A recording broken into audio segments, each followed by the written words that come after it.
2024లో UG and PG admissions world top 100 universities లో 100% scholarship తో వెళ్లాలనుకుంటున్నారా? అయితే పర్ఫెక్ట్ గైడెన్స్ కొరకు వెంటనే డాక్టర్ సతీష్ ఐఆర్ఎస్సి గారిని సంప్రదించండి. మీరు సంప్రదించాల్సిన నంబర్ 8886298883. నమస్తే, నేను మీ డాక్టర్ సతీష్ మాట్లాడుతున్నాను. మనం రెగ్యులర్గా చేసే వీడియోస్లో భాగంగా ఈరోజు యాక్చువల్గా చెప్పబోయే అంశం ఏంటంటే JEE exams mains already first session already date announce అయింది. ఎగ్జామ్ కూడా స్టూడెంట్స్ రాయడానికి రెడీగా ఉన్నారు. ఈ జేఈ మెయిన్స్ ఏదైతే ఎగ్జామ్ మనకి రాస్తున్నారో చాలామంది విద్యార్థులు కంటిన్యూస్గా నన్ను అడిగే ప్రశ్న ఏంటంటే, పేరెంట్స్ కానీ, అసలు ఎన్ని మార్కులు రావాలి సార్, ఎన్ని మార్కులు వస్తే ఏ ఎన్ఐటీలో సీట్ వస్తుంది, ఏ త్రిబుల్ సీట్ వస్తుంది, మా అబ్బాయికి ఏదో 80 మార్క్స్ వస్తున్నాయండి మాక్ టెస్టులు పెట్టినప్పుడు, లేకపోతే 110 వస్తున్నాయి, లేకపోతే 140 వస్తున్నాయి, రకరకాలుగా చెప్తున్నారు. ఇక్కడ అర్థం చేసుకోవాల్సింది ఏంటంటే, జేఈ మెయిన్స్ చాలామంది విద్యార్థులు రకరకాల వెబ్సైట్లోకి వెళ్ళి రకరకాల పీపుల్ రకరకాల సెషన్ చెప్పి ఇన్ని మార్కులు రావాలి అన్ని మార్కులు రావాలి రకరకాలుగా చెప్తూ ఉంటారండి. దయచేసి అవన్నీ మీరు వినొద్దు. ఎందుకంటేనండి, ఎగ్జామ్ సిస్టమ్ని ఫస్ట్ అండర్స్టాండ్ చేసుకుంటే మీకు తెలుస్తుంది అలా ఎన్ని మార్కులు ఏంటి అన్న విషయానికి. జేఈ సెషన్ 1 మీకు జనవరిలో ఏదైతే జరుగుతుందో ఇది జనరల్గా మనకి ఎగ్జామ్ డేట్స్ ఇచ్చారు ఆల్రెడీ, మనకి 24th జనవరి నుంచి అని చెప్పి ఒక 6 days అంతా ఇచ్చారు వాళ్ళు. జనరల్గా డైలీ వచ్చి మీకు స్లాట్స్ ఉంటే దాని ప్రకారం వీళ్ళు రాస్తారు. ఒక్కొక్క పేపరు ఒక టఫ్నెస్ కానీ, లెంగ్తీనెస్ కానీ, ఆ క్వశ్చన్స్ యొక్క డెప్త్ కానీ ఇంకొక క్వశ్చన్ పేపర్కి సంబంధం ఉండదు. అంటే ఒక స్టూడెంట్కి ఫర్ ఎగ్జాంపుల్ ఇప్పుడు తెలంగాణకి చెప్పడం అయితే 27, 28 ఆ రేంజ్లో రావచ్చు డేట్స్ అంటున్నారు. జనరల్గా మన తెలంగాణ స్టేట్ అంటే మరి ఒక 2-3 days వాళ్ళకి అలాట్మెంట్ వచ్చినా కూడా ఇంచుమించు ఆ రేంజ్లో వచ్చింది అనుకుందాం డేట్. ఇంకా అనౌన్స్ అదే డేట్ ఇంకా ఇది అవ్వలేదు. ఈ పర్టికులర్ ఎగ్జామ్ ఏదైతే మనకి రాస్తాడో స్టూడెంట్ రాసినప్పుడు ఆ స్లాట్లో అదే మామూలుగా ఎంతమంది అయితే రాస్తారో ఆ పేపర్ యొక్క టఫ్నెస్ బట్టి రిలేటివ్గా మీకు పర్సంటేజ్ ఇవ్వడం జరుగుతుంది. ఒకవేళ పేపర్ ఫిజిక్స్ బాగా లెంగ్తీగా ఇచ్చి కెమిస్ట్రీ బాగా తక్కువ ఇవ్వచ్చు, ఒక్కొక్కసారి ఫిజిక్స్ మ్యాథ్స్ లెంగ్తీగా ఉండొచ్చు, ఒక్కొక్కసారి పేపర్ ఈజీగా ఉండొచ్చు, ఒక్కొక్కసారి ఓన్లీ ఎన్సీఆర్టీ బేసే ఉండొచ్చు. ఎట్లా పేపర్ ఇస్తాడనేది తెలియదు. అది ఆటోమేటిక్గా పేపర్ మనం అసెస్మెంట్ చేయలేము. మనం వాళ్ళు వెళ్ళిన స్లాట్ బట్టి వాళ్ళకున్న relative merit, demerits, strength, weakness బట్టి ఆ పేపర్ యొక్క రిఫ్లెక్ట్ అవుతుంది మనకి. బట్ ఇన్ జనరల్గా మార్క్స్ మనం చూసుకున్నట్లయితే కొన్నిసార్లు తక్కువ మార్కులు వచ్చినా కూడా మంచి పర్సంటేజ్ వచ్చిన సందర్భాలు ఉన్నాయి. ఒకే సెషన్లో జరిగినటువంటి ఎగ్జామ్స్లో మార్కులు చాలా బాగా వచ్చి కూడా తక్కువ పర్సంటేజ్ వచ్చిన సందర్భాలు కూడా ఉన్నాయి. మీకు 2023 చెప్తున్నాను, 2022లో నేను పర్సనల్గా ఎంతోమందిని చూసే స్కోర్లు చూసిన అనుభవంతో చెప్తున్నాను. సో అందు గురించి ఏంటంటే స్పెసిఫిక్గా ఇన్ని మార్కులు వస్తే ఇన్ని పర్సంటేజ్ వస్తుంది అని ఉండదు. కానీ బట్ ఇన్ జనరల్గా ఓవరాల్గా మీరు చూసుకున్నట్లయితే పేపర్ యావరేజ్గా ఉంది అని అనుకుంటే కొంచెం పైకి ఉండొచ్చు, కిందకు ఉండొచ్చు. అనుకున్నట్లయితే జనరల్గా 200 మార్క్స్ అబవ్ వచ్చిన వాళ్ళందరూ ఒక స్లాట్ వేసుకోండి, మంచి పర్సంటేజ్ వచ్చే అవకాశం ఉంటుంది. 99 అండ్ అబవ్. 165, 170 నుంచి 200 వరకు మధ్యలో ఒక కేటగిరీ. అట్లాగే 110 నుంచి 140, అట్లాగే 110 కంటే లెస్. సరే, ఒక 3-4 కేటగిరీస్ ఆఫ్ మార్క్స్ మనం చూసుకుందాం. సరే, 200 అబవ్ గురించి పక్కన పెడదాం. అలాగే డెఫినెట్గా కొంచెం మంచి స్కోర్లు వస్తాయి కాబట్టి ఎక్కడో ఒక చోట ఏదో కంప్యూటర్ సైన్స్ వస్తుంది, వెళ్ళిపోతారు వాళ్ళు. సరే, వాళ్ళకి కావాల్సిన బ్రాంచ్ లేదా కంప్యూటర్ సైన్స్. మిగిలినది ఏదైతే మీకు ఉందో దీంట్లో కూడా జనరల్గా మార్క్స్ మనం చూసుకున్నట్లయితే లాస్ట్ ఇయర్ కొన్ని మనం చూసినట్లయితే స్లాట్స్లో ఉన్న మార్కులు పర్సంటేజ్లో చూసినట్లయితే ఎన్ఐటి తిరుచి ఇవి కొంచెం బెటర్గా ఉంటాయండి. 200 అబవ్ రావాల్సి ఉంటుంది వాటికి. 200 అబవ్ మనం మాట్లాడుకున్నట్లయితే ఎన్ఐటి తిరుచి కానివ్వండి, ఎన్ఐటి సూరత్ కానీ, ఎన్ఐటి వరంగల్ కానీ, ఏవైతే ఎన్ఐటి రూర్కెలా కానీ, లేదా అలహాబాద్ కానీ, కాలికట్ కానీ, ఏదైతే ఆ రేంజ్ ఆఫ్ కాలేజెస్ ఏవైతే ఒక 6-7 ఉన్నాయో అవి ఇన్ జనరల్గా 200 అబవ్ వచ్చిన వాళ్ళకి వచ్చినాయి. పేపర్ యావరేజ్గా ఉన్న స్లాట్ని దృష్టిలో పెట్టుకుని చెప్తున్నాను నేను. అట్లా కాకుండా కొంచెం తక్కువ, ఈవెన్ 190 వచ్చినా కూడా మీకు ఎంఎన్ఐటి జైపూర్ కానివ్వండి, విఎన్ఐటి నాగ్పూర్ కానివ్వండి, ఎస్విఎన్ఐటి సూరత్ కానివ్వండి, ఎన్ఐటి కురుక్షేత్ర కానీ, ఈ రేంజ్ ఆఫ్ కాలేజెస్ ఏవైతే ఉన్నాయో అవి జనరల్గా 190, 195 ఆ రేంజ్ కూడా వచ్చినాయి మనకి. అట్లా కాకుండా అఫ్కోర్స్ త్రిబుల్ ఎలాగ వస్తాయి అనుకోండి, అవి కొంచెం బెటర్గా వచ్చినప్పుడు బెంగళూరు కానీ, లేకపోతే హైదరాబాద్ కానీ, ఢిల్లీ కానీ అవి ఎలాగ వస్తాయి. నెక్స్ట్ వచ్చి అలహాబాద్. అది అలా కాకుండా మీకు 170 to 200 వచ్చినప్పుడు ఇన్ జనరల్గా 98 నుంచి 99% ఆ రేంజ్ చూసుకున్నట్లయితే 98 to 99 చూసుకున్నట్లయితే ఒక 180, 185, 160, 170 ఆ రేంజ్ ఆఫ్ స్కోర్ వచ్చినప్పుడు జనరల్గా వస్తుంది. బట్ ఎందుకంటే కొంచెం తక్కువ వచ్చినా పర్లేదు పేపర్ టఫ్గా ఉంటే. దీంట్లోకి వచ్చేటప్పటికి జనరల్గా ఆ రేంజ్ ఆఫ్ 180, 175 లేదా 185 ఆ రేంజ్లో మీరు చూసుకున్నట్లయితే VNIT నాగపూర్ కానివ్వండి, SVNIT మీకు సూరత్ కానీ మళ్ళీ సేమ్ కొంచెం ఇంచుమించుగా మళ్ళీ NIT కురుక్షేత్ర మళ్ళీ సేమ్, NIT దుర్గాపూర్ లేకపోతే కొంచెం లోవర్ టైర్ NIT చూసుకున్నట్లయితే NIT ఢిల్లీ జనరల్గా అంటే కొత్తగా పెట్టినా కూడా కొంచెం స్పీడ్గానే పికప్ అవుతుంది because of the place and all. లేకపోతే టాప్ NITస్లో కంప్యూటర్ సైన్స్ కాకుండా మిగిలిన బ్రాంచ్లు వస్తాయి ఆ రేంజ్ ఆఫ్ స్కోర్ వస్తాయి.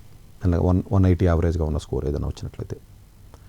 IIITలో వచ్చేటప్పటికి మీకు IIITలో మీకు ఏదైనా ఎదురు గౌహతి లేకపోతే ఎన్ని బ్రాంచెస్ ఏదైనా లక్నో కానీ ఇలాంటి కాలేజెస్ ఏవైతే IIITస్ ఉన్నాయో కొంచెం అలాంటి కాలేజెస్లో వచ్చే అవకాశం ఉంటుంది.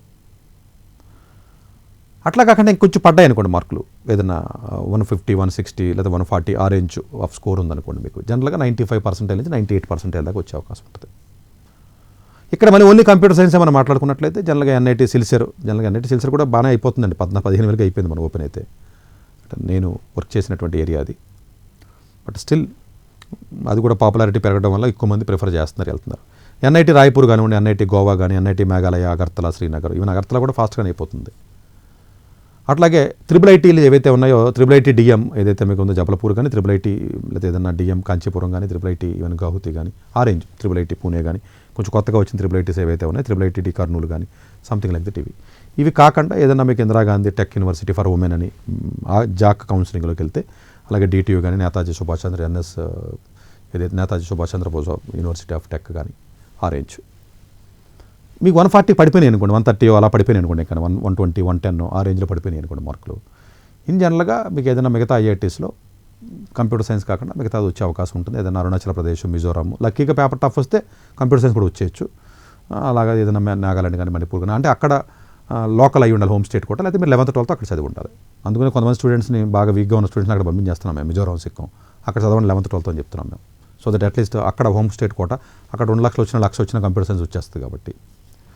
అట్లాగే మీకు IIITస్లో చూసినట్లయితే కొత్త IIITస్ ఏవైతే ఉన్నాయో మీకు మణిపూర్ లేకపోతే ఏదైతే మీకు కాంచీ కానీ, కర్నూలు కూడా కొత్తదే IIIT DM ఇలాంటి కొత్తవి ఏమైనా వచ్చే అవకాశం ఉంటుందండి మీకు. అదర్ బ్రాంచెస్ ఏమైనా ఉన్నట్లయితే కొంచెం కష్టం, అంటే రిజర్వేషన్స్ ఉంటే వేరు, ఏదైనా ఓపెన్ కేటగిరీని దృష్టిలో పెట్టుకుని మాట్లాడుతున్నాం. బట్ ఇన్ జనరల్గా మీకు కంప్యూటర్ సైన్స్ లాంటిది రావాలి కొంచెం మంచి కాలేజీలు అంటే 98% మినిమం దాటాలంటే, దాటితే అట్లీస్ట్ ఒక 20,000 ర్యాంక్ వస్తుంది. ఆ 98% రావాలి అనుకున్నట్లయితే అట్లీస్ట్ 160, 170 రేంజ్ ఆఫ్ స్కోర్ వచ్చినట్లయితే మీకు సేఫ్ సైడ్ ఉన్నట్లు. పేపర్ యావరేజ్గా ఉంది అనుకున్నట్లయితే కొంచెం నేను పైకి కిందకి టఫ్నెస్ వచ్చినప్పుడు కొంచెం మారుతూ ఉంటుంది మీకు. ఇది కాకుండా ఒకవేళ ఏదన్నా కొంచెం 98 కంటే పడిపోయి 96, 97 అలా పడిపోయి మీకు మార్కులు 140, 130 అట్లా వచ్చి ఏదైనా స్కోర్ వస్తే అప్పుడు మీకున్న ఆప్షన్ ఏంటంటే ఏదైనా బిట్స్ మిస్రా కానీ, అస్సాం యూనివర్సిటీ కానీ, లేదా Indian institute of carpet technology కానీ, ఇంకా తక్కువ వచ్చినా పర్లా కార్పెట్ టెక్నాలజీ కదా, అక్కడ కంప్యూటర్ సైన్స్ ఉంటుంది కాబట్టి వేరే బ్రాంచ్లు ఉంటాయి కాబట్టి ఈవెన్ మీకు 100 మార్క్స్ వచ్చినా కూడా జనరల్గా వచ్చే అవకాశం ఉంటుంది. ఇన్స్టిట్యూట్ ఆఫ్ ఇన్ఫ్రాస్ట్రక్చర్ ఏదైతే ఉంటుందో అది కానీ, ఇన్స్టిట్యూట్ ఆఫ్ టెక్ ఏదైతే బిలాస్పూర్ ఉందో కానీ, లేకపోతే JIC institute of applied physics and technology అది యూనివర్సిటీ ఆఫ్ అలహాబాద్ అనుకుంటుంది, అలాగే national institute of electronics and ఏదైతే ఔరంగాబాద్ ఏదైతే ఉందో అది కానీ, నేషనల్ ఇన్స్టిట్యూట్ ఆఫ్ ఫౌండరీ కానీ, లేకపోతే ICT భువనేశ్వర్ కానీ, Indian institute of handloom technology కానీ, ఇలాంటి కాలేజెస్ ఏవైతే మీకు సెంట్రల్ యూనివర్సిటీస్ కానీ కొన్ని స్పెషల్ ఎంటిటీ ఉన్నటువంటి కాలేజెస్ ఏవైతే మీకు ఉన్నాయో, ఇండిపెండెంట్ కాలేజెస్ కింద ఏవైతే మీకు ఉన్నాయో సెంట్రల్ యూనివర్సిటీతో పాటుగా అవి జనరల్గా కంప్యూటర్ సైన్స్ అయితే రాకపోవచ్చు తప్ప మిగిలిన వచ్చే అవకాశం ఉంటుంది. ఈవెన్ మీకు 100, 110 వచ్చినప్పటికీ కూడా. బట్ ఓవరాల్గా చూసినట్లయితే 200 అనేది ఏదైతే ఉంటుందో అబౌవ్ అనేది ఒక రేంజ్ అనుకున్నట్లయితే 170 వరకు ఒక రేంజ్ ఆఫ్ స్లాట్ అనుకోండి మీరు, తర్వాత 140, 135 వరకు ఒక స్లాట్ అనుకోండి, దాని తర్వాత సంథింగ్ లైక్ ఏదన్నా 110, 130 అదే అనుకుంటే, లేదా 110 కన్నా లోపు సంథింగ్ ఇట్లా మీరు అనుకున్నట్లయితే ఫస్ట్ 2 స్లాట్స్లో డెఫినెట్గా మీకు ఏదైనా మంచి కాలేజీలో కంప్యూటర్ సైన్స్ వచ్చే అవకాశం ఉంటుంది. ఎవరైతే జనరల్గా మార్క్ టెస్ట్లో 80, 90, 100 వస్తున్నాయో కొంచెం వాళ్ళు తక్కువ మీరు మరీ మైనస్లో పోకుండా చక్కగా వచ్చింది మాత్రమే రాసుకుని తెలిసిందే 4-5 సార్లు చదువుకుని చక్కగా మీరు ఎక్కువగా మిస్ కాకుండా చక్కగా ప్లాన్ చేసుకున్నట్లయితే అవుతుంది. అంటే ఇండివిజువల్గా స్టూడెంట్ని చూస్తే తప్ప మేము చెప్పలేం కాబట్టి దీనికి ఇది రూల్ అంటూ ఏముండదండి. ఒక్కొక్క స్టూడెంట్కి ఫిజిక్స్ వీక్గా ఉంటాడు, ఒక్కొక్కటి కెమిస్ట్రీ స్ట్రాంగ్గా ఉంటాడు, ఒక్కొక్క స్టూడెంట్ సిల్లీ మిస్టేకులు చేస్తారు, ఒక్కొక్క స్టూడెంట్ సిల్లీ మిస్టేకులు చేయరు, ఇలా రకరకాల ఆస్పెక్ట్స్ ఉంటాయి కాబట్టి ఒక్కొక్క స్టూడెంట్కి కస్టమైజ్డ్గా మన బట్టలు అలాగైతే కుట్టించుకుంటాం అలాగా కానీ ప్రోగ్రామ్ మీరు కరెక్ట్గా డిజైన్ చేసుకున్నట్లయితే ఆబ్వియస్గా కొంచెం మీకున్న నాలెడ్జ్లో విత్ ఇన్ ద ఫ్రేమ్వర్క్లో కొంచెం బెటర్ స్కోర్ వచ్చే అవకాశం ఉంటుంది.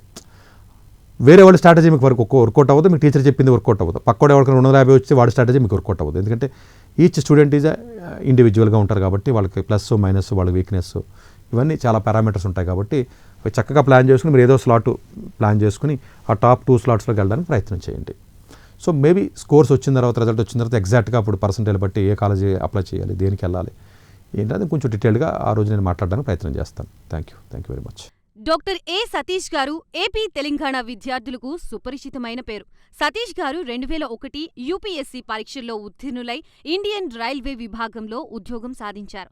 సతీష్ గారు చదివిన చదువులు engineering, MTech, MBA, executive MBA, MSc, MBA HR, MA psychology లాంటి పోస్ట్ గ్రాడ్యుయేషన్ డిగ్రీలతో పాటు డాక్టరేట్ కూడా చదవడం జరిగింది.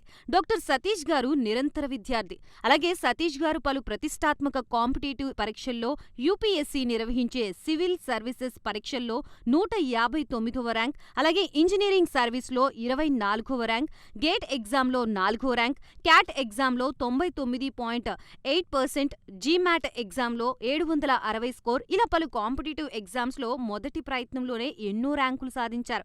ఇన్ని క్వాలిఫికేషన్స్, డిఫరెంట్ కాంపిటేటివ్ పరీక్షల్లో ర్యాంకులు సాధించిన వ్యక్తులు మన ఇండియాలో చాలా అరుదని చెప్పాలి.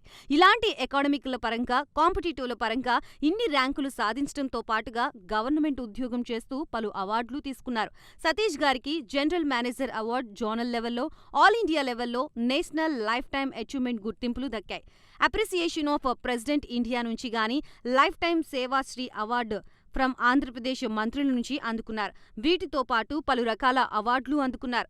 ఎన్నో ప్రతిష్టాత్మక ఆర్గనైజర్స్ సంస్థలో పర్మనెంట్ మెంబర్గా ఉన్నారు.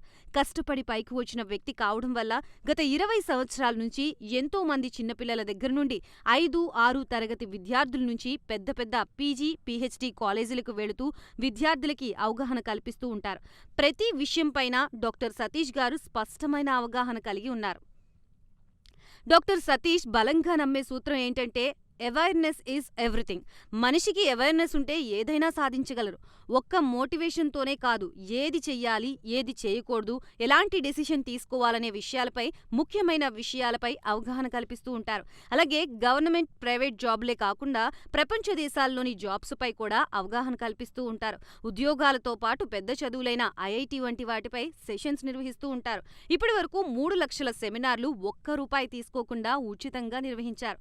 ఇందులో భాగంగా మన ప్రైమ్ 9 ద్వారా విద్యార్థులకి మోటివేషన్ ఇవ్వడానికి మీ ముందుకొస్తున్నారు డాక్టర్ సతీష్ గారు. 2024లో UG and PG admissions world top 100 universities లో 100% స్కాలర్షిప్ తో వెళ్లాలనుకుంటున్నారా? అయితే పర్ఫెక్ట్ గైడెన్స్ కొరకు వెంటనే డాక్టర్ ఏ సతీష్ ఐఆర్ఎస్సి గారిని సంప్రదించండి. మీరు సంప్రదించాల్సిన నంబర్ 8886629883.